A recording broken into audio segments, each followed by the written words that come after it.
You've seen me do it 3 times in the last 10 minutes, so It's been chaos, hasn't it? It's I'm going to blame the lack of sleep. I think I said it on Twitter. There's a ton of different options this week. I feel like this is probably one of the most open trade weeks that we've had so far, with probably 10 plus different ways that you could go, different downgrade options that you could take. So I think this is probably where we're going to start to see a bit of separation in the pack, because at the moment you could probably throw a net over the top 20K.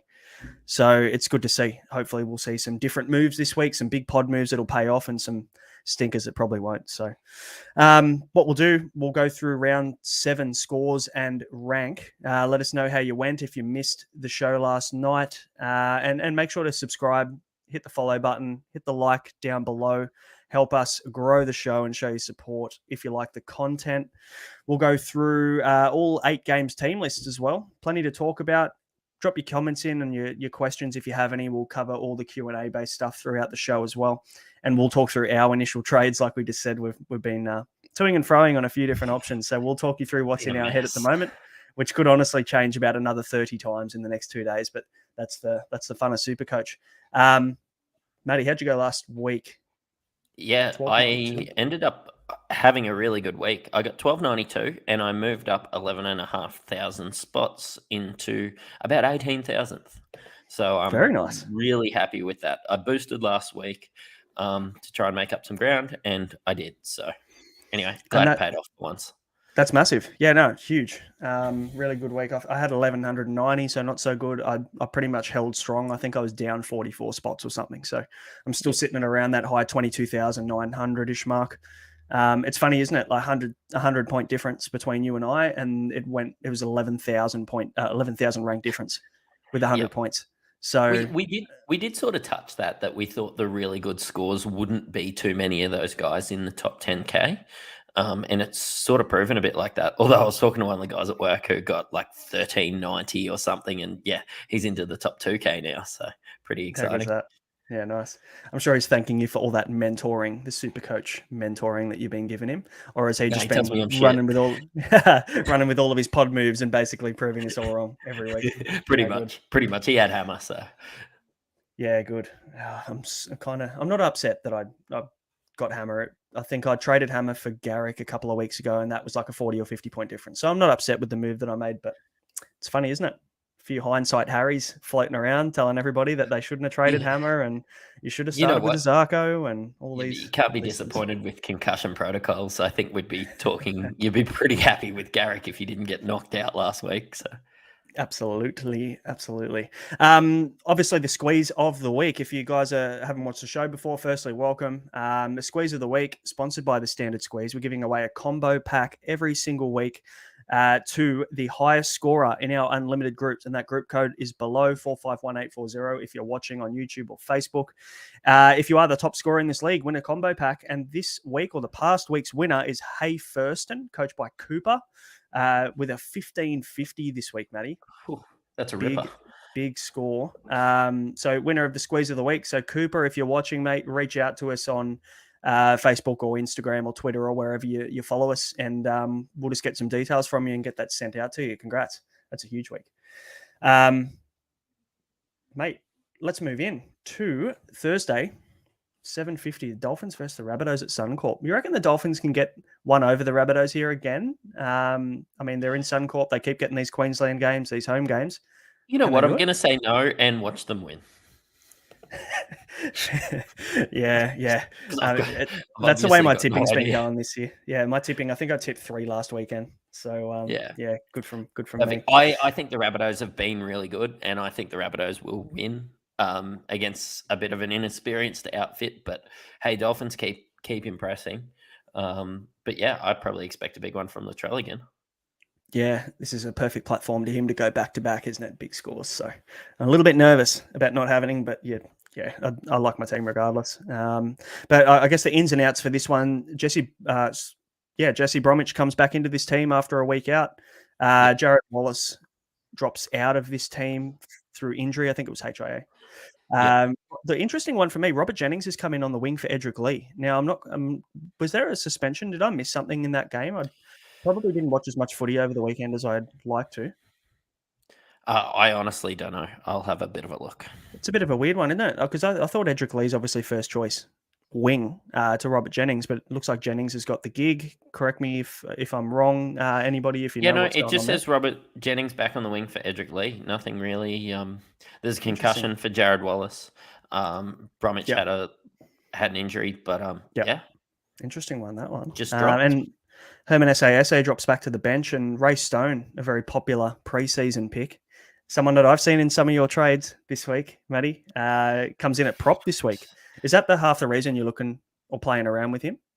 Yeah, I wouldn't look at him if he wasn't starting, but I was just sort of thinking maybe I could get a bit of cash generation, somebody to look to get out. I'm probably moving somebody like a Dory, or maybe even right all the way down to a Kolomatangi. But yeah, realistically, I'm just trying to find that Nico cash. Yeah. I think there's going to be some teams ripping their team apart this week to get Nico in, which, look, fair enough. You pay top dollar for a bloke like that. For the Rabbitohs, Alex Johnston comes in after headbutting the turf a couple of weeks ago. You probably missed that one, Matty, if you're over in South Africa then for that game. Yeah, I actually heard about it. I actually felt it from there. So so he hit the ground pretty hard. So he had 11-day protocol. So he's back in the team. Tane Milne drops to 18th man. It'll be an interesting watch for any Isaac Thompson owners, for anybody who still have him, because Thompson went down with what looked like a knee or ankle, I think it was, at the back end of the game there, and Milne sitting on the extended bench in the 18 jersey, so he could easily come back in if Thompson isn't fit. So I think they're giving him the first couple of days of this week to prove his fitness before they name or swap Milne in. And then Jai Arrow comes back from a hammy, and Tavita Totola obviously going down with that knee on the weekend, so he drops out for Arrow, who comes back in. Yeah, important to note that Arrow's playing in the front row and Host played, I don't know, what was it, 74 minutes or something in the second row there. Just one to monitor. I think you said I effing hate the Jacob Host trade, but I was just looking for money. Jeez. I know, I got a bit aggressive with that, didn't I? You're so dramatic. I know. No, I don't like it. I think I don't even need to explain it. I just don't like it. Yeah, no, you don't. Question for you, Matty. Big one, because this is going to be a pretty popular, or both options might be pretty popular. Cody Walker with a 0 break even. Yeah. Or Dylan Brown, who I know you have, with a 99 break even, I think it is.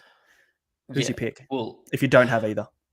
If I didn't have either, it would be Dylan Brown. But as somebody that owns Dylan Brown right now, I kind of wish I had Cody Walker. Well, you would have wished it 2 weeks ago, because Cody's just gone on a tear the last 2 weeks. Yes. I think those two are going to be very popular, depending on which way people want to go. I actually looked at the ownership stats for both players, and did you know that they're only currently about 0.5% ownership difference at the moment? Yeah, right.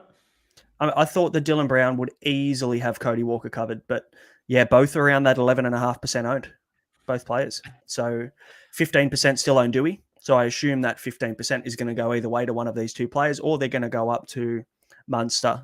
We'll talk about why a little bit later in the Storm game. So if you've got the extra cash, you just go Munster, don't you? Yeah, legit. Brown isn't proving to be as hit out of the park as we probably thought. I paid top dollar for him, so I'm a bit disappointed. But I think that you can ride it out because, as you said on yesterday's show, you're paying for that buy coverage, aren't you? Yeah, you are. You're paying for the availability, not the comparison to Munster. So, yeah, people are forgetting. I think you could wait a week on Dylan if you had to. I think he'll probably come down. Like even with a 70, he'll become cheaper. Yeah, but like if you have to play Qatar or something, you're sacrificing points for a trade. That's my thinking at the moment. Yeah, that's my thinking. I'm trying to find the money to get Nico in, but to also make sure I have a playable 5'8" this week and not have to rely on Qatar in my 17. So I'm tossing up between these two as well. It'll be interesting to see what people have in the chat and whether they're going with Cody Walker or Dylan Brown. Obviously, Hamiso, Tabuai Fido, Jermaine Asako, they're just going to continue to make some cash. I think Asako's still got a negative break-even and the bloke's at about 670K. Who would have said that at the start of the season? You would have said Jermaine Asako could probably be the best cash cow in the competition. I would have called you a liar. 100%. It'll be interesting to see whether the Dolphins fade or they just keep playing really good footy through him. So we thought that when they had that really inexperienced halves, they would have struggled, but doesn't even look like it made a difference last week. So good luck to him. Another question for you. Cam Murray, 689,000. It looks like his price has bottomed out. I think a couple of people, or not a couple, thousands of people a couple of weeks ago traded him out because he wasn't looking the same. And I honestly, if I had Murray, I would have traded him out too. He's gone and got 88 and 85 in the last 2 weeks and looked like himself again, ran the ball more, just looked dangerous around the ruck. 43 break even. Do you buy now knowing that he's bottomed out, or do you have to wait until after Origin to get him because we know that he's going to miss a few games through the middle of the year? Look, I think you've really got to wait. We're both prioritising Nico trades. I suppose if you've got, say, Keon Kalamatangi, for example, and you go across, is it sideways? Probably, but you're getting the better player. I think it's a real luxury trade if you're adding Cam Murray in, unless you're really... I wouldn't be boosting for Cam Murray, like, downgrading, Warbrick and your Alamottis to cheaper options to get him. I wouldn't be boosting for him. But I think if you're sitting there with Nico, you probably had a little bit of a slower score last week. It's a great luxury trade to have. It's a good time to hop on. Yeah, I think if you're going to get him, you need to get him now because the closer we get to Origin, the less value he has, the less games he's going to play for your team. So make the jump this week. If you have Nico and you don't have any other dramas, you don't have Ruben Garrick to trade out or to put on the pine for 700K, you've got options there. So, mate, move into next game, Friday night, 6 p.m, the Sharks versus the Roosters. This should be a really, really good game out at PointsBet. Sharks home game. I'm excited for this one. The one thing I'm not excited about is Wade Graham coming back into this team.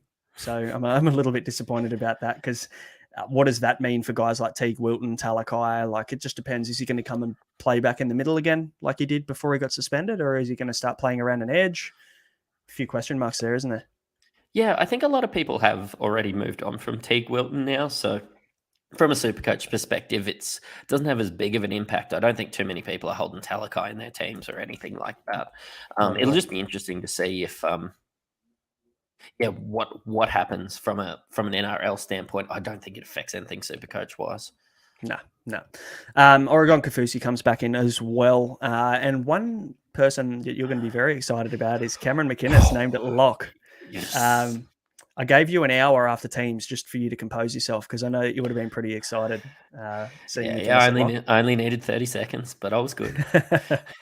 And Toby Rudolph comes out of this team due to injury. Dale Finucane suspended, I think it is for 2 or 3 weeks for that hip drop. And then for the Roosters, Tedesco comes back in. Matty Lodge shifts onto the bench, and then Fletcher Baker drops out. Jake Turpin drops off the bench as well. So not really much to talk about there. Joey Manu moves to centre now, obviously, because Tedesco's coming back in. So aside from that, I mean, are people still holding Tedesco? Are they still relying on him this week? I haven't even checked his ownership. Because I think if you've got Tedesco, his break even's monstrous. He'd be a trade out for me, I think. 676K, 130 break even.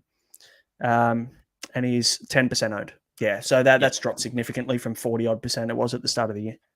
Can I let you know that Teague Wilton is still 10% owned as well?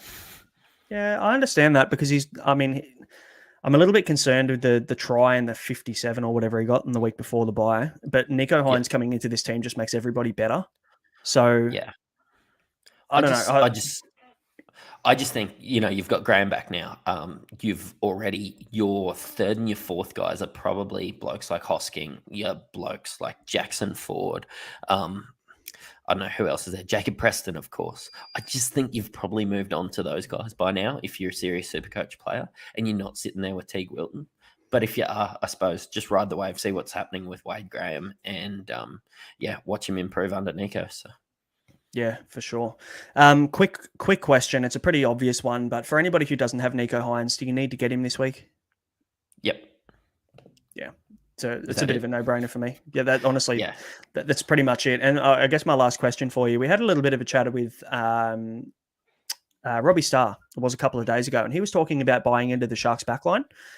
He's got Jesse Ramian, and obviously there's a question mark as to whether we get guys like Mulatalo, Talakai, Sione Katoa. Do you think that there's merit in looking at the Sharks backline at the moment now that we know that Nico's back in and he's steering the ship? Because there's pretty big pod play if you went with one of them. Yeah, yes and no. I just think that the safer options with better base, which is usually what I like out of a centre winger. I think I'll wait for a really good patch in the draw, wait to see if Nico's not playing Origin, because just remember, Mulatalo could be pumping out those 14s if Nico gets called into the Origin squad. And I just think it becomes... I can't comfortably play Mulatalo if Nico's not in the team, whereas you can comfortably play Val if, Townsend's out. You know what I mean? Yep. Yeah, that's a fair shout. Let's move on to Friday, 8 p.m. Manly Sea Eagles versus the Storm at Four Pines Park. Manly back where they want to be in Manly. They play significantly better football in Manly than they do anywhere else, and they've shown that this year. Vega comes in for Garrick this week, plays his third game of the NRL. Some big raps on this kid, so that'll be very interesting to see how he goes, because I haven't watched him very closely in the previous 2 games that he played last year. Sharon Woods makes his Manly debut. Comes onto the bench with Sipley. So that's an interesting one. Carl Lawton drops out. Sean Kepi, a very popular front row, second row duel that a lot of people went with as a cheap option at the start of the year, finds himself in the 18 jersey this week. Yep. Very disappointing. But the big talking point here for this Manly lineup is that Josh Schuster is currently still sitting on the extended bench with Cooper Johns sitting in the 6 jersey. Do you see that kind of swapping? Realistically, I mean, it's a quad cork. Can he really have 3 weeks off with a quad cork? He is Josh Schuster. Oh, man. I don't know what to... I really don't know what to make of it. It just seems like a bit of a mystery injury, really. He was expected to play, got ruled out really early, got named at 18. Maybe he is a little bit out of favour too. I don't know. He looked so good when he played. His connections with Turbo looked really good. I don't know. I feel like it'll swap. I feel like, they've named KO Weeks on the bench. So I think what that tells me is that it'll just make the Schuster to Johns swap a straight swap, rather than having KO Weeks at 5'8" and then having to drop KO Weeks back to the bench and then Cooper Johns. Like, it's just way too many moving parts. I feel like it's just an easy straight swap Schuster to Johns closer to game day. So I think that's what will happen. But we'll see. We will see. I'm not relying on playing him this week, luckily. He's just a kind of cash gen for me. Mate, even bigger talking point, Cam Munster gets named in the 1 jersey this week for Melbourne Storm, with Nick Meaney missing out with his HIA. It was like an extended HIA. Like, he played the whole game, right? Yeah, he did. It's an interesting one. I think it's after the game. Maybe he came up with some symptoms and kind of struggled to recover after the game. So it looks like he'll only miss 1 week, I would say.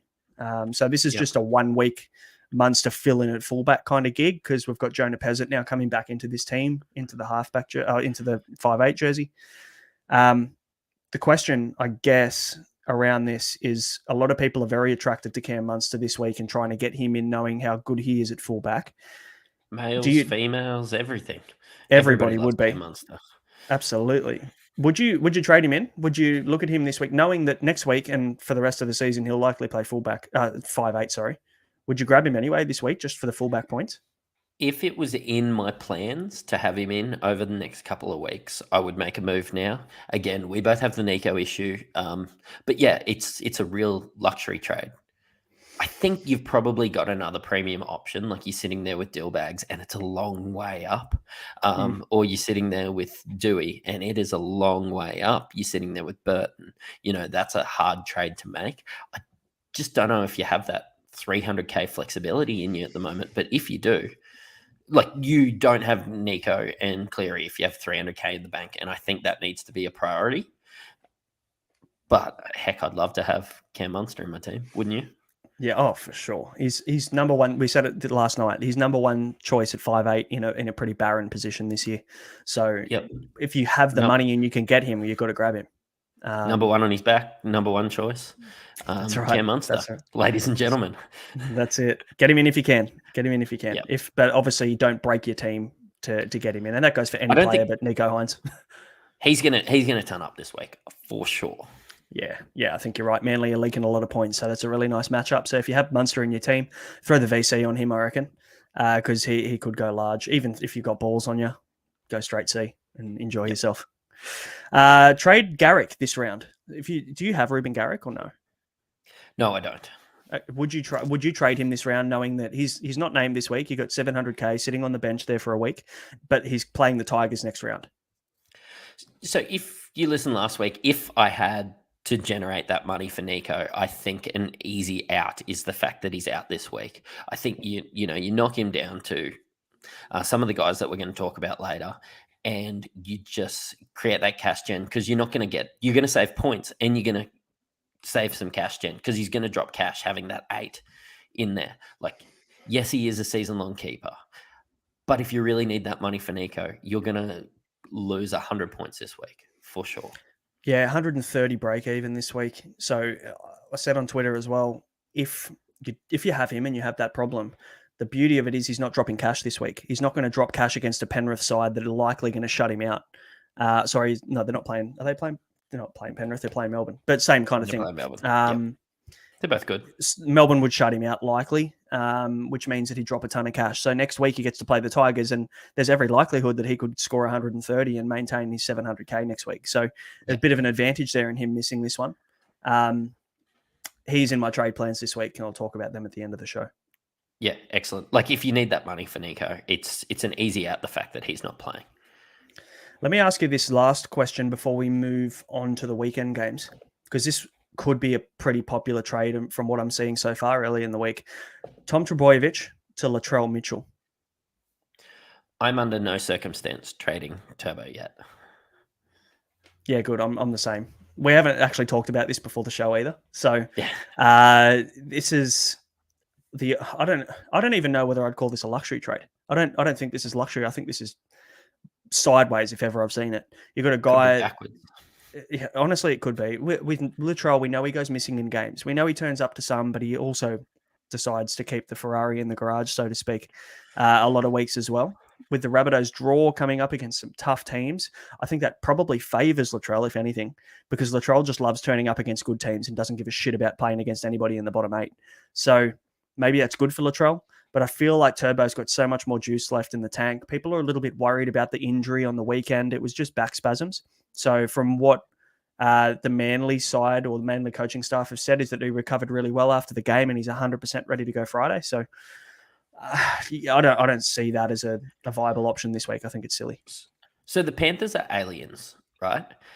I just don't, Manly have been scoring. Their defense has been ordinary. It's been suspect, but they've been scoring 30 points a week. Turbo is involved in absolutely everything.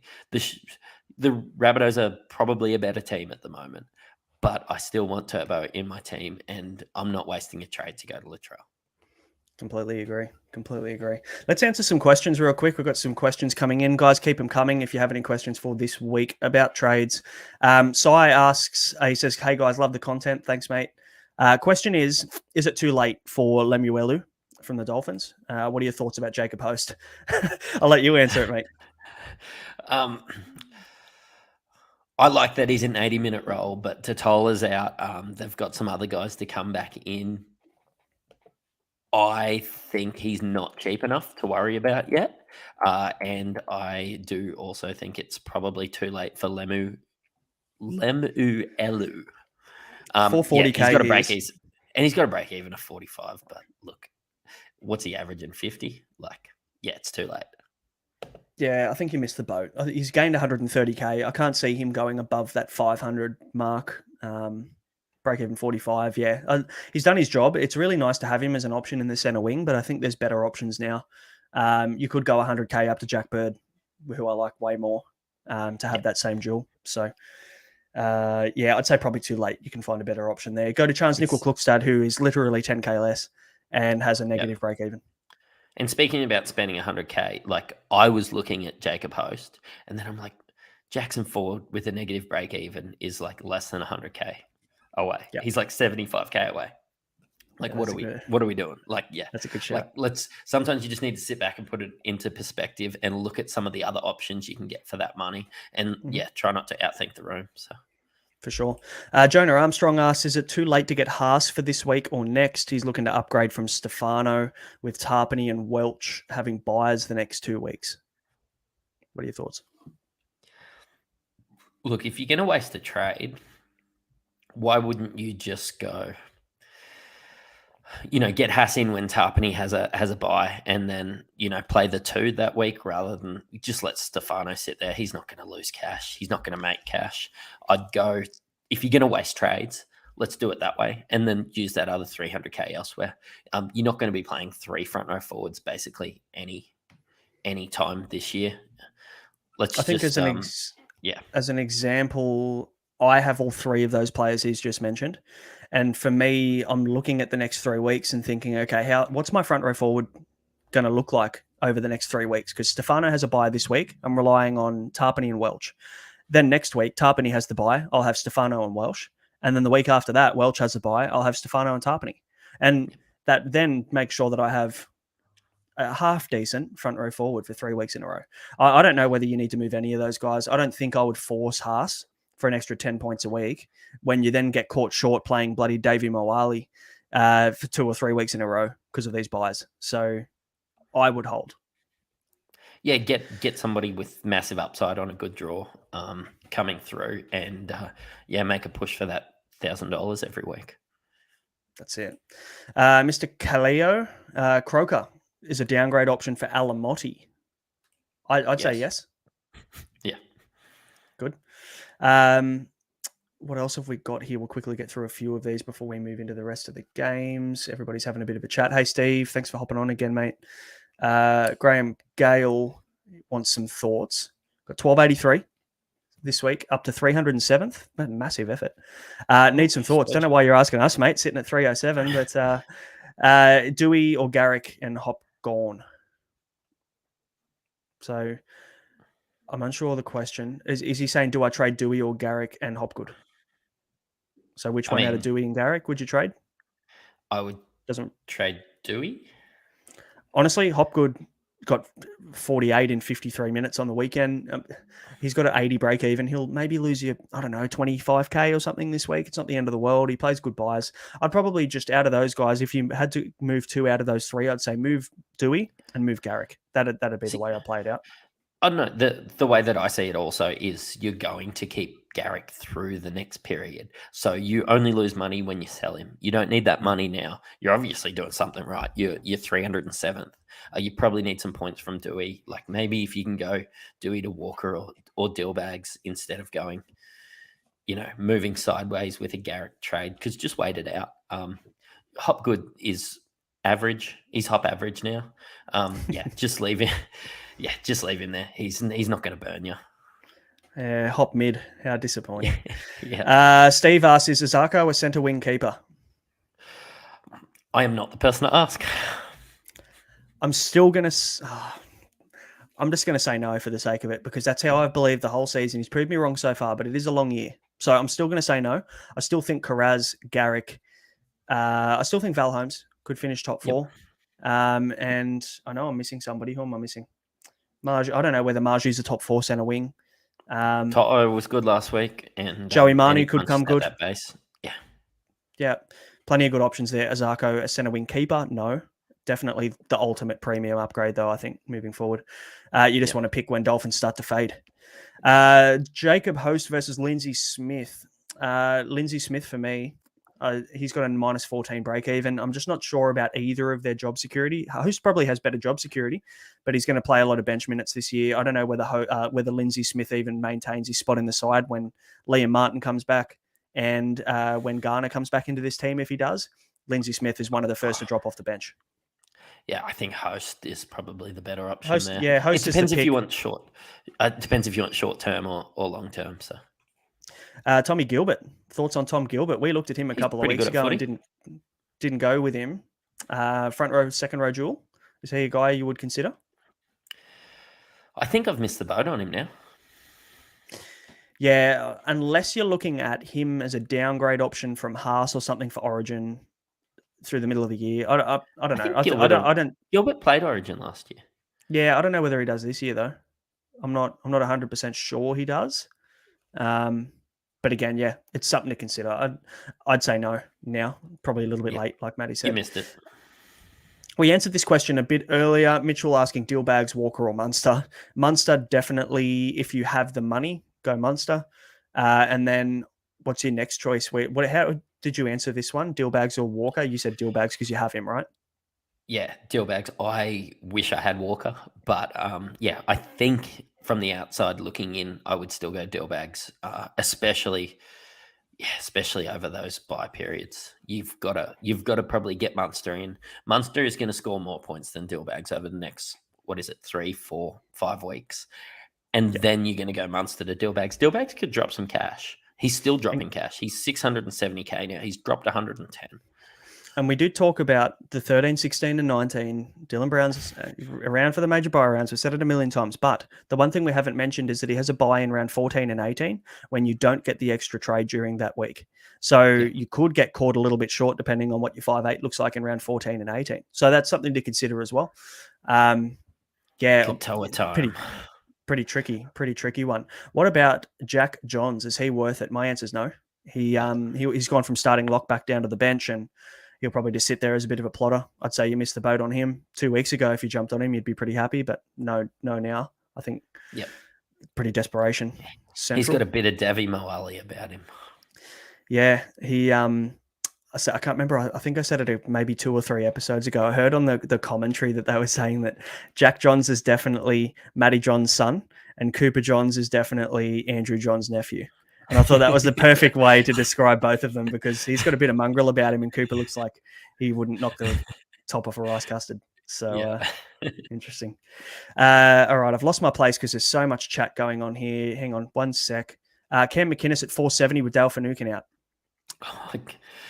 I do kind of like it, but that is the ultimate luxury trade because I'm worried, Finucane's not out for very long and McInnes goes back to that role that we hate for him. If he gets the minutes, if there's another injury, that's when I jump. For sure. Joey Manu at fullback during the origin period is going to probably be around that mid 650s. When do we pull the trigger on him? So he's got 144 break even. It's not this week. But I'd probably even say it might be like around 10 or 11 where he bottoms out. And which is he's going on to be my perfect watch timing. list. I would love to have Joey Manu over that origin period. Yep. Oh, yeah, for sure. Me too. We've seen what he does at fullback. I know that there are a couple of people that captained him last week and nearly wanted to delete the app. So that's tough. That's tough for them. Steve thinks that Schuster's fallen out of favour with his defensive frailties and Manly are covering it up. I don't know. I've got no idea unless anybody has any inside information. We'll see. We'll see what this week looks like. Is Croker a play for a cheapie? Damo asking. Yes, we said this earlier. I think Croker is a good option as a downgrade in the centre wing this week. Ruthlessly Vicious is asking what centre wing should I trade in? It's a bit hard for us to tell without having a look at your team, mate. So if you want to give us a bit more info, let us know. Garrick. So, don't listen to him. He's taking the piss. Will Shaw is asking, he's going Marnie to Sonny Luke to fund Stefano to Gilbert and Dory to Dylan Brown. I like all those. I've been toying with the Sonny Luke trade, but there's just so much uncertainty. Like he's not getting the minutes that we'd hoped he had. And I'm just worried that he's going to go a 14 and a 60 and then a 40 and then a 14 and then a 60 and then a 40. I'm just super worried that I can't confidently play him any week. Whereas Reed Marnie, you can. Obviously, I'd be a lot more confident playing Dillbags and Gilbert over Uto. So you've got to work that out, but you're probably only playing one hooker the rest of the year. So, yeah, really good point. Speaking of hooker, is Reece Robson going to put some more points on the board or should he jump onto Sonny Luke, who might be on the verge of a starting role? I would wait until that. Reece Robson has been sufficient. He's been really good. He's been still a top 5 hooker. I've considered hitting panic stations on Reece Robson because I have him too, but I don't think Sonny Luke's the answer unless someone better pops up. I have another look at Sonny Luke this week. That's how I feel about him. I think he could easily. That we know what Ivan Cleary does. He likes to play Sonny Luke for 50-odd minutes one game, and then the next game, defense is going to be super important, and Mitch Kenny will play 65 minutes. It makes no sense. So there's just a lot of inconsistency, job security issues for me. Reece Robson, you got what you paid for. No more, no less. That is literally it. So you can't be too upset with him. But the upside of Sonny Luke, keep an eye on it for another week, I think. Robson's not going to drop you too much cash this week. You can have another look. Vernon's asking, is there any love for Jack Bird? Yes, I am the head of the Jack Bird Appreciation Society. So I actually like his brother, Jake. Yeah, I just automatically read it as Jack, but it's good. I'm actually not sure whether Jake Bird's an option this week, but Jack certainly could be. Steve says Garrick Miller, Val, Carraz, Campbell Graham, Manu, Ronaldo, Mulatalo, Marju, To'o. So many options in the center wing. This is what the beauty of the middle of the season brings us. And we're in round 7, but look how many options you have that people can differentiate their teams with now. So we'll start to see some change over the next few weeks with that. For Herbie Farnworth as a Broncos supporter, are you looking at him? No. Good. Turbo and Latrell play the centres for New South Wales. Travers is asking. Yep. Yeah, for sure. I'd love to see Campbell Graham get a run, but I'm not sure. 2RF cheapies, Si's asking. Mate, there are not many. It's not too late for Jackson Ford. Yeah, I think you could probably jump on this week, but then you start to creep up to close 500 and then it might not be worth it. But yeah, 440, I think he's 410 or whatever, yeah. Thoughts on Alex Johnston as a pod for his upgrade to Alamotti? Anthony's Art is asking. Could also get to Lomax or Sione Katoa. Have about 580k. Yeah, I don't really like any of them. I like AJ. Don't get me wrong. It could pay off. I don't think that their run is that good. Like it's relative. It's okay not. This week, but I think I would wait for a better run for AJ. Yep, I'll own AJ at some stage throughout the year. It's just not right now. Yeah, it might be a play at like round 11 or 12 or something like that when we get close to Origin. So, thoughts on Robson to Sonny Luke and Katoa to Cleary? Oh, yeah. I'd do that if you can get Cleary in. I think he's almost a must-have now. I think if you're not running with the Cleary and Hines combo, you're going to start to fall behind pretty quickly. Like I don't really like Robson to Luke in too many scenarios, but if it's getting you Cleary, if it's getting you Nico, it's a no-brainer. If it's getting you somebody like Dillbags or something, I'm not sure that it's worth it because Robson's just going to keep pumping out 60s. Who are you playing this week out of Warbrick, Khan Pereira, and Alamotti? Can I answer none? Oof. Hopefully none, yes. Khan Pereira has a really tough matchup this week. The Titans are playing the Broncos. I don't like that one. Warbrick. I would play the Storm are playing the Roosters. Yeah, who are the Bulldogs playing again? They're playing on Sunday night against the Eels. Yeah, I'd play Alamotti this week for sure. Yeah, Eels have been still leaking points. They let the Tigers score 20 points. So. I know. What a joke. Yeah. All right, we've covered all the questions. Keep them coming, guys. We'll cover some more questions at the end of the show. Very quickly, we will throw over to our amazing sponsors of the show, the Standard Squeeze. The Standard Squeeze helps you pour one standard shot at a time, so you know exactly how much you're drinking without any of the guesswork. No more broken glass bottles with their food-grade quality plastic. Throw your squeeze into the esky, the back of the ute, or into your back pocket. Responsible drinking with convenience. So go on, have a squeeze at thestandardsqueeze.com and use the code MOLTON15 for 15% off at checkout. While we wait for Maddie to get back, we will move into Saturday, 3 p.m. Warriors versus the Cowboys at Mount Smart. He's back with a bottle opener. So you can see it all on YouTube if you're watching us. If you're only listening to us on Spotify or Apple, do yourself a favor and just hop on our YouTube and just watch one episode on our YouTube. I promise you will never, ever go back to listening in the car ever again, unless you chuck the YouTube on in the car and you do a bit of a naughty. Not that we're suggesting that you do that, but... I do that. I like YouTube Premium, and then you can close everything down and it runs through the Bluetooth audio. Good shout. Maybe do that. Do that for sure. Mate, Saturday, 3 p.m, Warriors Cowboys at Mount Smart. Warriors home game. Cowboys have been pretty ordinary. So I reckon the Warriors are definitely in this game. Could be value from I think they're favourites coming into this one.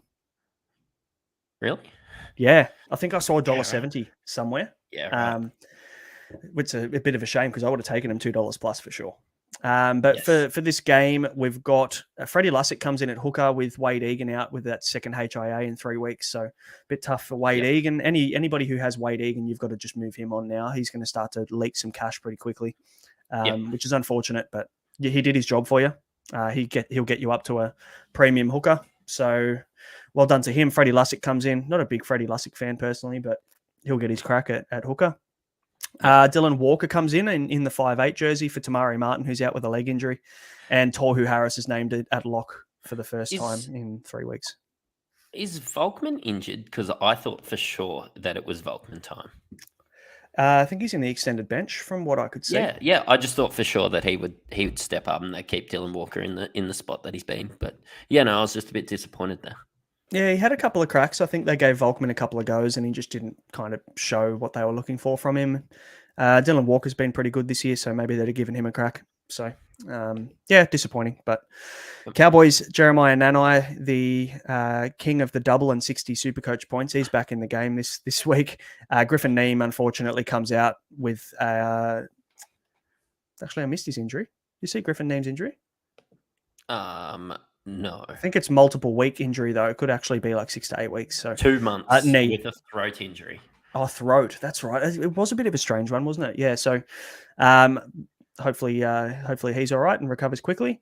And Murray Tuolungi comes back in for Brendan Elliott, who had probably one of the worst performances in Cowboys history last week. Yeah. Did you? Yeah. If you were listening to that one on the radio, it probably wouldn't have been a good listen. Yeah. No, it wasn't. Yeah, I'm glad I didn't have to watch it. You're bringing Ford in this week, so I won't ask you about him. My other question, you brought both of these guys in, Charles Nickel-Klokstad as well. Do you think that these guys are a must-get now over the next fortnight, considering CNK and Ford are both really low break-evens and bound to make some cash in the next couple of weeks? Yeah, I have been happy that I added CNK last week, especially after a 90. But you do sort of think, have I missed the boat? Like what we were just talking about, Tom Gilbert. I don't think you've missed the boat with these guys yet. There's still cash gen. Yes, you're playing catch up, but you had a play. Obviously, your other guys scored points. Add Jackson Ford, add CNK this week, downgrade, get some cash. Yeah. If I could get CNK and still have enough money for Nico, that'd be my play for sure this week. Yep. I just can't generate the 320k that I need. And if you don't need to find the money, for Nico, an Alamotti to CNK isn't that far. No, it's not. So that's a really nice upgrade because CNK will be the leap that you need, the stepping stone to go to a premium, a Garrick, a Carraz, whoever it needs to be at the top. You said off air that we could comfortably play CNK every week, and I agree with that. Yeah, for sure. I would definitely get him this week if I could. Is Valentine Holmes, for those of you that have been very patient holding Val, expecting 100, 120 plus kind of scores, I don't know whether you should be too disappointed with Valentine Holmes this year. I think he's averaged 70, hasn't he? Like, why are people so upset with Val Holmes this year? Because we were expecting this golden draw. We were expecting 120s. He sort of got a bit of Fafita about him, whereas everybody expects so much more from them. And then, like, they're frustrated. But, like, do not owners look at Val and think, oh, gee, he only scored 70 or 80. I'm fine with that. Like, Val can burn you. The Cowboys have been playing shit footy, and he's averaging close to 70. Isn't it 60 something? 66, yeah, 65.7 or something like that. But honestly, like he scores 63, he scored 140, he's got a 47 against the Broncos, against a good team. 67, 69, 60, 88. So had his first decent game on this week from kind of what we would expect from Val Holmes. So keep in mind they're versus the Warriors, the Knights. They've got a game against the Sharks, the Roosters, and then they've got another nice couple of games against the Dragons and the Tigers before the bye against Para. So like they still have a nice little run coming up. They haven't been good, but it doesn't even look like Val needs the Cowboys to be good for him to score 60 plus every week. Robson and Val are the exceptions out of all those guys. For sure. So I think he's worth a hold. I think you need to find the cash elsewhere. If you're trying to downgrade Val to get cash for Nico, I think you probably can find someone else to find that cash in your side. Saturday 5:30 game, Knights versus the Panthers at McDonald Jones Stadium. So the Panthers have to travel up the freeway to Newcastle. Phoenix Crossland comes into Booker jersey. I did call him one of the worst players to ever put an NRL jersey on a couple of weeks ago. I'm just going to stand by it because I think he's terrible. When's he coming into your team knowing this season? He's not even close. Unfortunately, the reason for this is Jaden Brayley's out for the season now with an ACL. That's been confirmed. It's his second ACL in 2 seasons, which is brutal for the bloke. So we're starting to see a couple of ACLs now pop up mid-season. Very disappointing for him, but Crossland and Kurt Mann seem to be the 2 guys that are going to be sharing the hooker role throughout the game. Phoenix Crossland, 280k, 5'8", halfback duel. It's a shame he's a 5'8" halfback duel, isn't it? Because if he was 5'8" hooker, maybe he'd be in the conversation. I would have a dig. I'd have a dig. I just want to see how he plays in that hooker role and how many minutes Kurtman comes and plays, because I do think Kurtman is a better lock than he is going to be a hooker. If he can carve out a lot better role, if he can carve out 70 minutes, it's a good downgrade option. Yeah, I agree. They've named Matt Croker at lock. He comes back in after that leg issue last week. So Croker's a good footy player, hey? Yeah, one of the guys I work with actually know him quite well. Yep. So he's played some good football for the Knights over the last season and a half. So Yep. It'd be interesting to see how he goes. Could be a look, could be an option if he can hold that lock spot. But obviously he's going to share that 320k or something. Something cheap.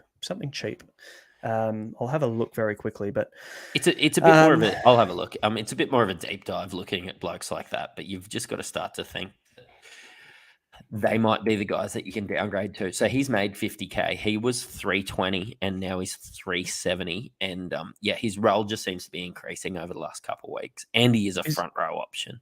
Yeah, that's the kicker for me. Like, front row is just grim, isn't it? So. Yeah. Not bad. Not a bad shout. Let's watch him very closely. For the Panthers, Garner and Martin are in the extended bench at this point in time. Both could realistically come onto this bench looking at this lineup. So I'd keep an eye on Friday night or Friday afternoon when they cut the squad as to whether they come in. Hosking has to hold his spot. I agree. I don't think it affects Hosking. I think I would say Sorensen is the one affected. He'll drop back to the bench. Martin will probably start on maybe the left edge. If I'm correct, and Garner might play off the bench, I'd say, which means Lindsay Smith drops off the bench completely. Sonny Luke stays there, and the bench, haven't got the team up in front of me, but the bench would probably look a lot better than it does right now. It doesn't actually look that nice when I'm looking at it very quickly. What do we got? Jamin Salmon drops off the bench, I reckon, and Lindsay Smith drops off the bench, and then you see both of these guys either come in or Sorensen drop back and Liam Martin start. So Spencer Leniu will stay on the bench. They like using him as an impact middle forward, and Sonny Luke, bit of a no-brainer. So that's probably the way that I'd see it playing out. Is there really anything to talk about here? I mean, Panthers have named an unchanged side. You know what you're going to get from them. If you don't have Nathan Cleary, get him this week. Probably genuine captaincy option again this week for the third week in a row. That's probably the way I'll go this week. What about yourself? Gamble's back. I like Jacko in draft. But there's not too much I'm looking at it outside of, wingers for the Knights. So let's move on to Saturday, 7:30. We've got the Titans versus the Broncos, a bit of a Queensland derby at Cbus Super Stadium. Kieran Foran comes in, which as a Supercoach player, no one gives a shit about Kieran Foran. He's not going to have an impact, but what he will do is he's going to make Cam Pereira and David Fafita so much better in this side.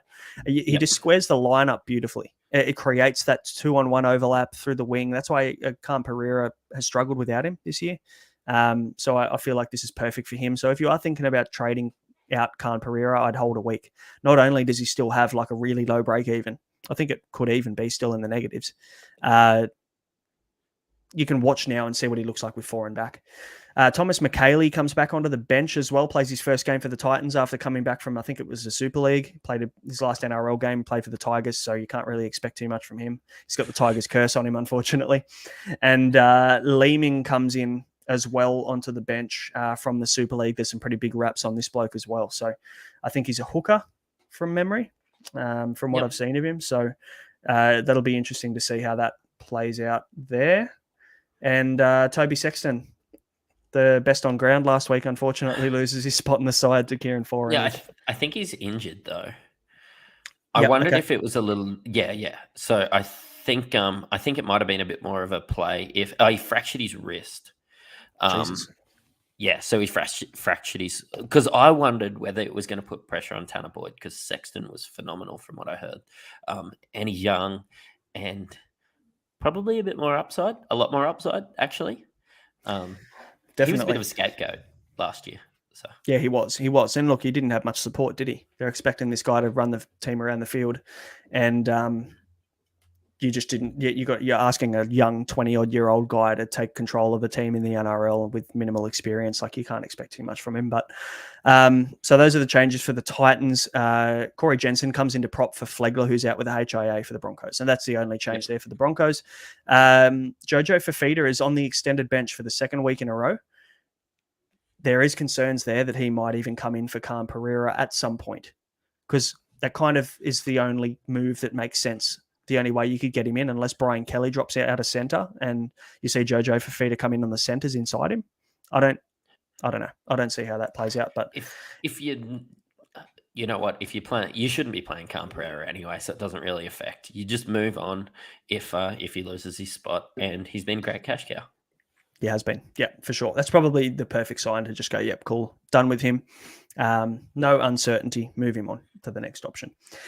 How long do we ride the Reece Walsh wave? Because it's nice and high at the moment. You're getting some good swell from Reece Walsh, but I'm getting some good swell. You know, there's going to be some time eventually where Reece Walsh is going to be a sell. So how long do we ride that wave for? Till it stops. Like, I'm just keeping on going. He looks like the best on park. He even scored really well in a bad loss. We're playing the Titans this week. It's not this week. If he gets named in Origin, maybe I'll look for somebody else. But hey, he's 750K coming from 540K, and he just keeps on going up. You can save money by going to Latrell this week. That's how good Reece Walsh is. If I read you the scores of 105, 95, 84, 99, 86, you would say that would be someone like Latrell, Turbo, Tedesco. If I said that was Reece Walsh at the start of the season, you'd call me a liar. Yep. He's been so good this year. I think everyone talking about his base being pretty shit was true to a certain degree, but kind of proven everyone wrong. He just keeps getting attacking stats every single week. So I haven't had too many negative things to say about the Broncos this year, but our goal kicking has been horrendous. Reece Walsh is a good goal kicker. There is a world where Reece Walsh takes over. Yeah, Adam Reynolds has been ordinary this year, hasn't he? For such a good career kicker, he's been stinking it up with the boot. So maybe he needs to pass it on. Maybe Reece Walsh is the answer there long term for your goal kicking. So I'll text Kevy. Yeah, let him know. I think we need to keep in mind with Reece Walsh, they played the Cowboys, the Dragons, the Dolphins, the Tigers, the Raiders. So, I mean, he did score that 86 in a loss. So my argument's kind of null and void. But again, their draw tightens up now once they reach, they've got Souths, Manly, Melbourne, Penrith, 9, 10, 11, and 12. So that could be a little bit of a tough run into the bye. So I'd say his price is going to peak in a couple of weeks when he reaches para, maybe after round 8. I'd say we're probably going to see the top of Reece Walsh's price at about that 800K mark. Yeah. And you know what? If he punches out a 30, a 50, if he punches out 50 or 60 2 weeks in a row, he's not going to lose you that much cash. You've had a good look. It's been a great ride. Let's move on. Yeah, for sure. I think, you mentioned it. The determining factor as to whether you just hold this bloke is going to be whether he gets named in Origin. It's as simple as that. Mm-hmm. And then you can move on to someone else. Honestly, the play that could be the one, and I'll say it now, and I'll see whether I'm right or not, could be Reece Walsh down to Clint Gutherson around round 11 or 12, because I don't hate that move. But we'll see. We'll see if I'm right. It depends. Like Para were looking okay. They haven't looked real good this year. But Gutherson's involved in everything, which I think has actually cost Stillbag some points over the last couple of weeks. It's been Gutherson with the try assists. It's been Gutherson making the plays. It's a good play. Why is no one talking about Gutho? Probably because everyone has Turbo Walsh, but 62, 66, 84, 37 against Penrith, where Turbo got 26. And the Roosters, he got 71, and then 74 last week against the Tigers. He just keeps scoring 60 to 80 every single week. He deserves a little bit more credit, I think, than what he's been given. It's hard when you only have 2 fullbacks and you want to have, 5 or 6 of them. I would say Dylan Edwards and Clint Gutherson are some of the 2 best draft players that you can get in that sort of 3rd and 4th round for those that play draft. But yeah, it does sort of make it null and void. Like, everybody had to have Turbo this year. Yeah, unfortunately, he probably sits maybe top 4, top 5 fullback, and because you've only got 2 He just isn't in the conversation, but he will be Yep. around round 12 for Origin. Anyway, Sunday, 2 p.m, Raiders versus the Dragons at GIO Stadium in Canberra. Jack Whiten comes back in. Joey Tarpany also comes back in, and Nick Kotrick comes back in from his hamstring injury. So the Raiders have definitely tightened up. They're looking a lot better. Joey Rapana goes out with that head cut that he got from that controversial knee to the head. Yeah, from what do you Marty think about? No, let's move on. And Hola and Schneider drop off the bench for this game to allow for those guys to come back in. The Dragons, Zane Musgrove comes in at prop because Francis Molo is going to miss 3 games suspended for his high shot. And Tautau Moga has found his way back onto the wing for the Dragons, as Ravalawa is going to now miss about 3 weeks with a hamstring strain. So good little chance for Moga. Good player. Be interesting to see how he goes. Not Supercoach relevant at all, though, is he? No. Let's talk about Jared Croker. There's a few questions in the chat. We've said yes to most of the questions that have said, is Croker a good downgrade option? I think he is just that. He's not going to turn into Jared Croker of 2015, is he? He's not going to go back to scoring bloody 2 tries a game and setting up assists and kicking 4 or 5 goals a game. He'll do the job with the goal kicking, but it's quite rare that you get a guy at 279k that is the primary goal kicker in a relatively good team. I know the Raiders have struggled this year, but on paper, they're a good side. Are you bringing in Croker or looking at him this week? I'm looking at him. I'm not sure exactly how it'll fall this week, but I think that the downgrade option is just too juicy. I think like when I'm never going to play a Camprera, a Warbrick, I don't have Alamotti anymore, but if you have Alamotti, they're guys that we've sort of lost confidence in and we're never going to play him. Why not bank some cash, put Jared Croker on there and then never play him? Yeah, that's a good shout. You know what? I'd even argue, and I think I'm going to have to, I'd play him this week against the Dragons. Raiders could better than you think. Yeah, I'm not saying they haven't been bad, but the Raiders played good footy last week against the Broncos. They're going to come into with this some confidence. They're coming in at home. They're harder to beat at home, that's for sure. So I actually don't mind him as a play this week. What do you want, unders or overs? Ooh, okay. 53. Supercoach points? I'll take over 50. I'll take under 53. All right, I'll take over 53. Yep. Cool, let's go. Sweet. Done. Bolter bet? Bolter. Beauty. All right, rock and roll. And also, the other note that I have here just says Jack Bird season. That's pretty much it. Yeah, it could be. He's got that base. He's in centre wing. Yeah. If he was maybe 50 to 60k cheaper, I'd be all over it. Or if he was in the 400k, so I'd just grab him straight away. The fact that he's high 500s, it's just awkward. DeBellin didn't play full minutes last game though. So yeah, just have a look. But also Ben Murdoch-Masila is playing on an edge, who does not deserve to be playing on an edge. So whatever happens there, no, he's terrible. So when you bring in Jack DeBellin into this starting side, he either shifts in and kicks off Ben Murdoch-Masila, Jack Bird stays at lock, or Jack Bird just moves to an edge. So either way, I think Jack Bird stays in the starting lineup, so I don't mind it. Last game of the round. Before we dive into the last game of the round, we'll quickly throw over to our sponsors over at Snap Fitness. Are you looking to make good on that New Year's resolution? Finding it hard to get into the gym due to not having anyone to look after the kids? Head on in and see Mark, Emma and the team at Snap Fitness Bendigo and Epsom for all your fitness needs. Both Epsom and Bendigo locations offer free child minding, which gives you the chance to head on in, get a workout done without worrying about the kids. All staff have working with children's checks and are super helpful with whatever your children need. Snap Fitness also offers a wide variety of classes such as strength and reformer Pilates, Tabata, strength classes, as well as one-on-one PT sessions. So head on in and say good day to the guys at either gym and tell them the Molten Boys sent you. Last game of the round, mate. Eels versus the Bulldogs at Combank. This could be actually a really good game. That's what I was just thinking. Have a look at the team. Junior Bolo comes back in from suspension for the Eels, and Wiramu Greg drops back to the bench, and Jack Murchie drops out of the side completely. But that's not the talking point here. The Bulldogs are absolutely bolstered their forward stocks with a number of big names coming back in. Tavita Pangai Jr. comes back in for his first game of the year after that calf complaint saw him miss the first 6 rounds of the year. Viliami Kickout comes back in from his HIA, as does Raymond Fatala Mariner. And we've got Braden Burns coming in for Josh Adokar, who's going to be out for 8 weeks, I'd say minimum.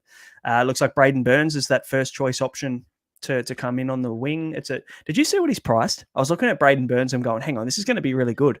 He's 540k or something. Oh, really? I I heard you Crazy. say Braden Burns, and I was googling it now. 520k, I think he is. What a shambles that is. That's based on last year. 520.8k. I'm assuming that's based on last year's stats. I'm not quite sure exactly what it. Yeah, it's based on an average of 50 last year. So Okay. fair enough. Very disappointing though. Why couldn't they just give us a really good cheapie? That would have been perfect. Yep. Thanks, Bulldogs. But those are the only changes. Sean Russell, tell me about your thoughts on him. Did you watch him closely at all in last night? I did, only because that they dropped the other gentleman. They've put him in the lineup, and he's won it off merit. And you start to think, well, the job security's there. The job security isn't there for Dunster. He didn't do a lot last game. Yeah, you just start to think, like, if you're looking at downgrade options, and I honestly think Jared Croker's a better downgrade option. But I agree with you on that. There's merit to it. I think if you've got the extra 80k and it doesn't matter how much, whether that costs you another upgrade that you've got planned, I would rather Sean Russell if you can spend up on the cash and you can make that happen. Okay. But most of the time you need the extra 80 or 90k, I think, between Sean Russell and Jared Croker at this point. How often are you going to be playing Sean Russell, though? Yeah, you're not really. But just remember, Eels buy rounds. We've mentioned it a million times, but Yeah. having an Eel in your squad and having a centre wing that you can plug and play in the three major buys is valuable. So, and like you mentioned as well, I think Wonga Blake is not coming back into this side. He's been in New South Wales Cup. They're using him on the extended bench for injury cover, but I'd say he's done his dash and they're going to give these guys a bit of an extended run in the team. So Hayes Dunster as well, we can't be too tough on him. He coming back off an ACL. It's his first game in God knows how long. So I would love if Hayes Dunster turned into a great footy player at 230k. It's exactly what my team needs right now. That downgrade from Warbrick. So for sure. And Bailey Simonson has been pretty ordinary this year too, who he came in to replace and who is out suspended. So we could see Hayes Dunster play himself into that position. So I hope he does for everybody's sake. This is going to be the first time that we see the true rotation of Jermaine Hopgood as well, with Parramatta's forwards at full strength. So they've got Regan Campbell-Gillard, Junior Bolo, Ryan Madison, Sean Lane, and am I looking at Cartwright? Pretty sure he got named again, didn't he? I think he did. Yep. Yeah. 12. I actually think that Cartwright's probably earned his spot in the second row now. They just love him. He's played really well all year. He'd won that off merit. I don't see anybody else taking that position off him at this point in time. Matt Dorey obviously has dropped out of the side. Jack Murchie's dropped out of the side. They're the two edge forwards that had been in contention to beat him to that Jack spot. Murchie was pretty good when he played. Yeah, he was, but they played him through the middle. So considering now they don't need any middle forwards anymore, it's just true that they're just going to drop him off. So, it'll be interesting. This is going to be a true indication of whether the people that sold Hopgood, like yourself last week, are winning. I probably say you are, based on what we saw last week. 53 minutes, didn't look overly potent. Got his nearly a point a minute, but wasn't really anything too exciting, was it? And it wasn't so much about what I lost in Hopgood; it's about what I gained in Hosking. And that gave me the flexibility to add CNK from Alamotti and everything like that. I'm really happy, and as somebody that captained Hopgood this year in round 2, and I love the bloke. Good masterstroke from you in round 2, that's for sure. Because that was a Thursday night game as well, and you went straight seed, didn't you? That's incredible play. Oh dear. But yeah, let's watch Sean Lane and Dylan Brown. I think that's going to be a pretty important combo this year for all the Dylan Brown owners. You're going to be watching that combo pretty closely because they were so good together last year. That's where a lot of Dylan Brown's points came from, that left edge.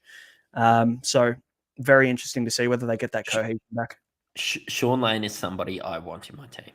Yep, definitely. He could be a top 5 2RF by the end of the season if he gets going, average-wise. So keep an eye on him. And Madison has been good too. Priced at 700k. He didn't even drop any cash at his break. So he basically got exactly what you paid for with him. I think it was high 60s. So can go worse with either of these guys. But that's about it for the Eels versus the Bulldogs. I've got a ton more questions to cover, but take us through. Talk to me. What do you want to do? Do you want to talk to me about your trades? I'll do it now while I quickly find where I'm at with all these comments.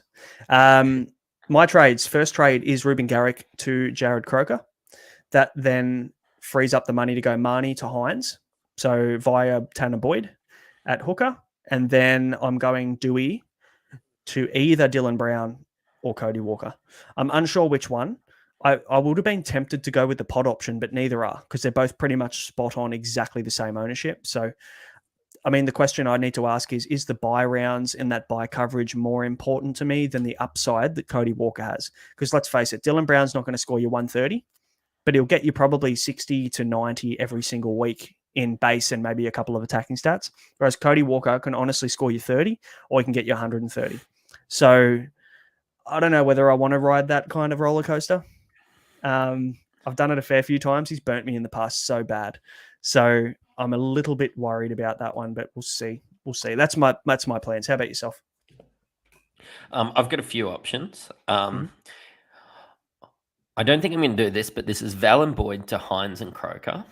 Otherwise, I've got to go Colin Boyd and Warbrick to Ford, Hines and Croker.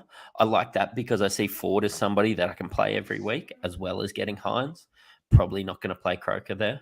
Otherwise, I could, if I play around a little bit, I could go Robson, Boyd and Dory to Luke, Hines, and somebody like Stone or somebody like Jacob Host. I'm not really sure what I'm going to do, but the front runner there is probably Colin out. I think Cam Murray's taken a bit more of his role back. Colin has been on the slide for a couple of weeks.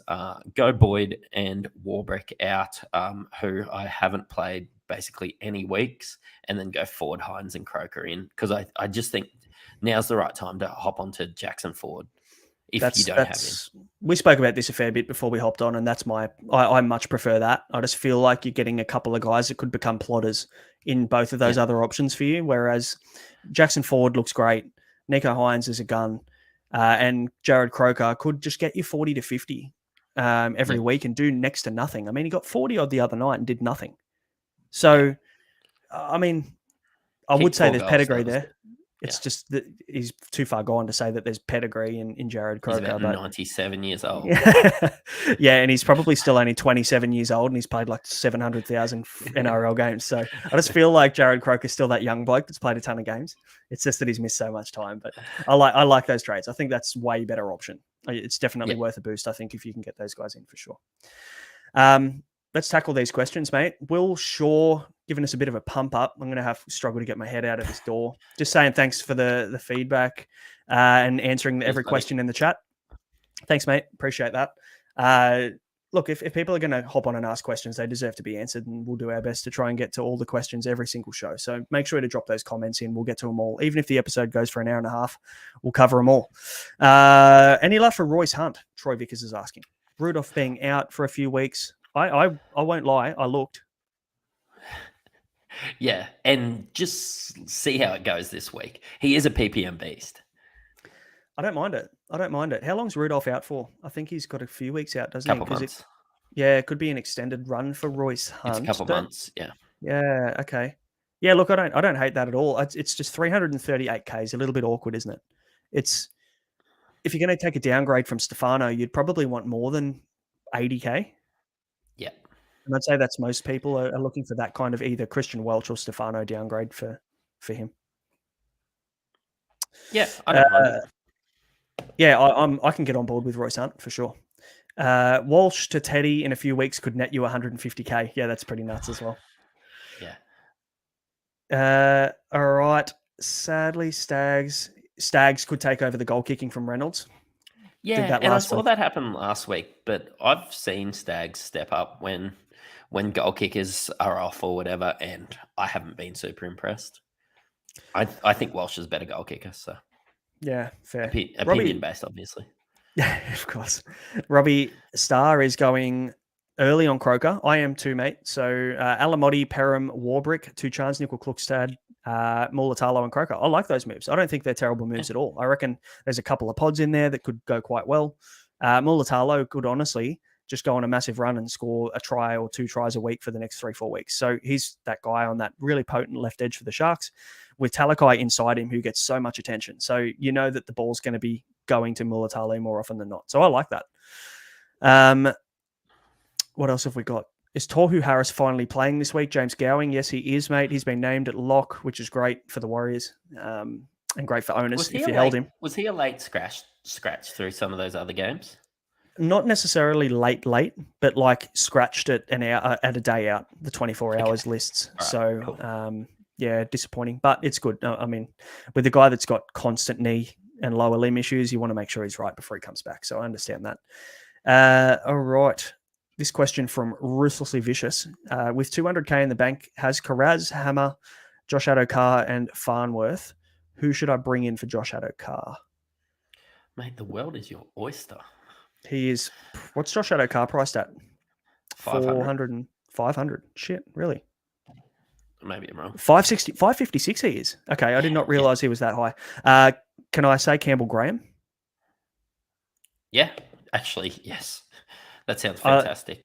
I feel like he's going to make a little bit of cash, and also have we missed the boat on Marju? Oh, he's 696K now. Yeah, I don't know. I think you have. Personally, I think the last week was the week that you get him. Otherwise, you just don't bother. Campbell Graham, isn't Campbell Graham cheaper than him, or pretty close to it?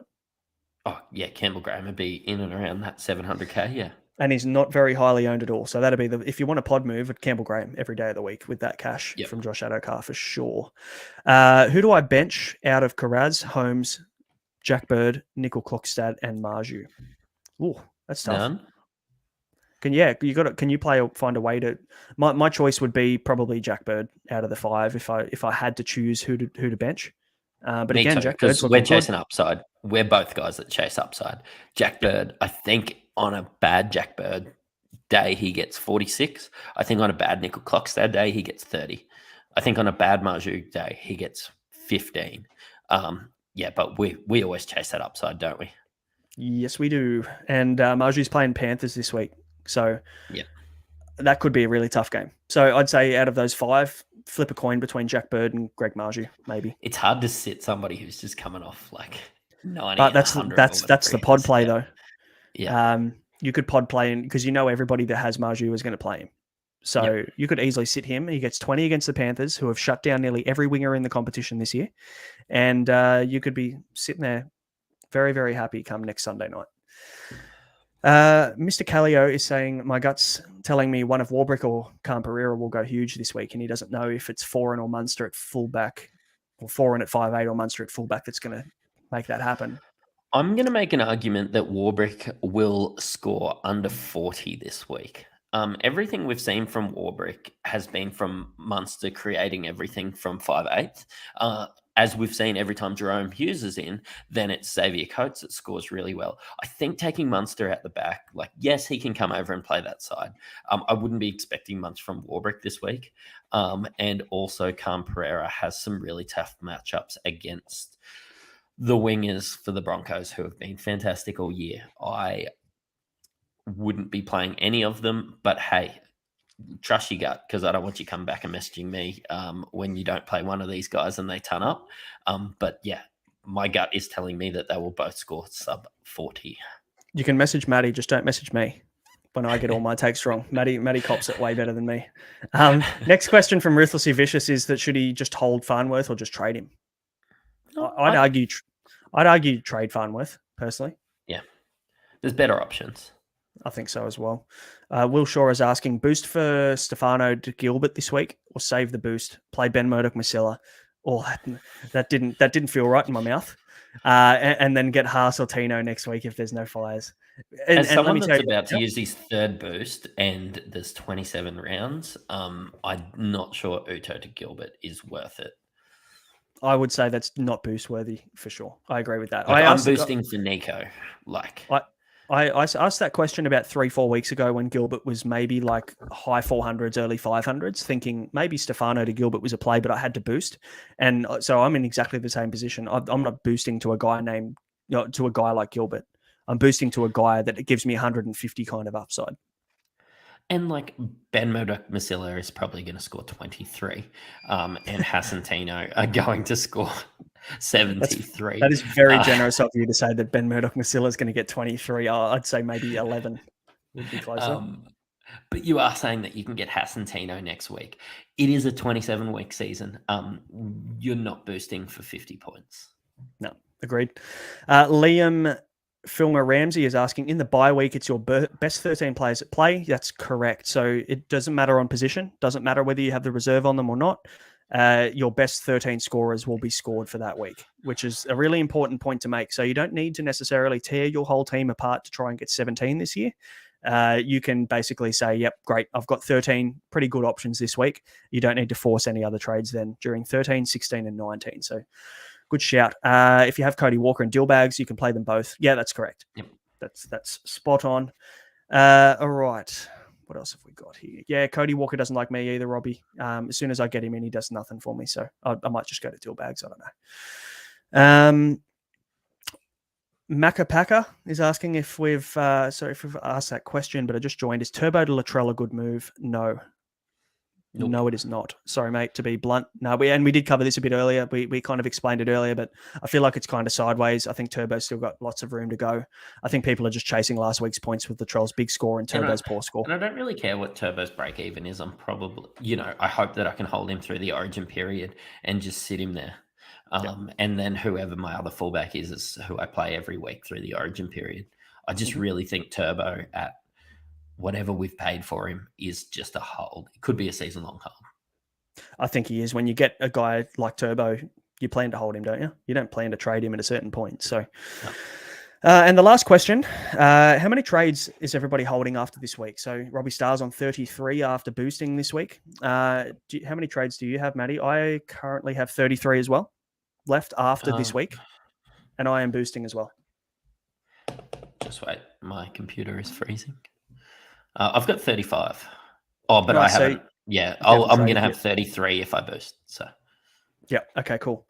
It seems like that's a lot of people didn't trade in round one. So it seems like using 3 boosts up until now and then using basically true trades for the other week seems like you're going to be sitting at 33. I don't necessarily think that's a bad thing. I like to trade pretty heavy at the start of the season to get my team right. And then I take my foot off the accelerator a little bit leading into Origin. And then obviously through the Origin period, I make sure that I've got the right amount of players and make as many trades as I need to through that middle of the year. And then I'd probably say once we hit round 20, you might want to have maybe 8 to 10 trades left over for injuries and things like that. You're going to get pretty caught out at the back end of the year if a ton of players go down. So that's in my head the way I would like it to play out. Come round 20 or 21, I want to have 10 trades left. I've got 2 boosts after this week that I'll use at round 16 and round 19 to make sure I have enough players for those buy rounds. That's in my head how I play it. Like we always knew we were going to be boosting for Nico. I boosted for Cash Gen last week. You just plan for those buy rounds, and we're setting up our teams for the season now. Yep. Well said. Mate, that brings us to an end. Guys, if you made it all the way to the end, thank you for watching. Hit the subscribe if you haven't already. We know there's a lot of you that haven't subscribed yet. I see the statistics. I know. So hit subscribe, hit like, follow us on Spotify or Apple if you listen to us in the car. That's what really helps us, guys. Yeah, pressing that subscribe button on YouTube. Even if you're having a listen on Spotify or whatever, just pop onto YouTube, press subscribe. That's what really helps us. So. Well said. And obviously, guys, very big thank you to our sponsors, The Standard Squeeze. Go on to have a squeeze at thestandardsqueeze.com and use Molten15 as the code to get 15% off at checkout. And if you're over in country Victoria, like our good friend and AFL host of the podcast, Mickey Dell is, over in Bendigo or Epsom, and you're looking for a gym membership or you want to get fit, you want to get back into the gym, hit up Snap Fitness, hit up Mark Emma and the team over there and tell them that we sent you, and you will be very looked after. Otherwise, guys, thank you for listening. We may be back on Thursday. We might do a countdown show. We'll just see how we're going in terms of trades and if there's any other big questions that need to be answered. But otherwise, good luck this week. Hopefully we see plenty of green arrows, and we will see you at the end of the week to talk all things round 7. All right. Catch you then. Cheerio.